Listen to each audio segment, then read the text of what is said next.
Let's have a little bit of fun here and test your memory. So, how many people can remember back, as far back as I know this is a long time, this will not happen, but how many people can remember back to, say, March of 2020, April of 2020? When COVID really hit the world, we'll call it, okay?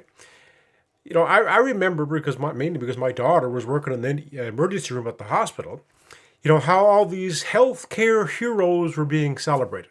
My God, you had the fire department and the police driving by with the sirens on, and it brought a tear to your eye about how grateful the community was. I kid you not, there were restaurants lined up taking food to the people at the ER. They were so grateful for them. The community was grateful. There's no other way to put it. They were grateful. Step ahead now, here we are, the fall of 2021. And because of this vaccine, and I'm not an anti-vaxxer, so if you think I'm an anti-vaxxer, just please calm down and hear me through.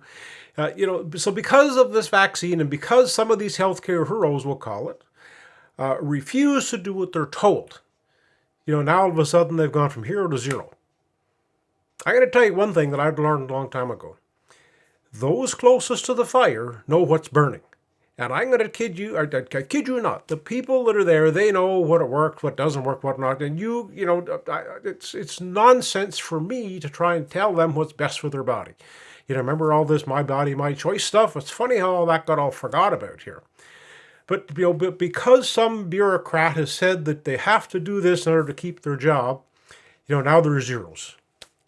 What kind of leadership is that? What kind of leadership is that? This same hospital at the emergency room right now has got a $10,000 signing bonus for nurses. Okay, so they can't get nurses, but yet they're going to get rid of them because they're not listening. I don't know. It's crazy. Does nobody ever stop to look in the mirror? To see what they're doing. It's not right. You cannot do this to people. When you're in a leadership role, you cannot do this to people. I'm not saying the monkey's got to run the zoo. But the thing is you got to trust your people. They know what's best for them.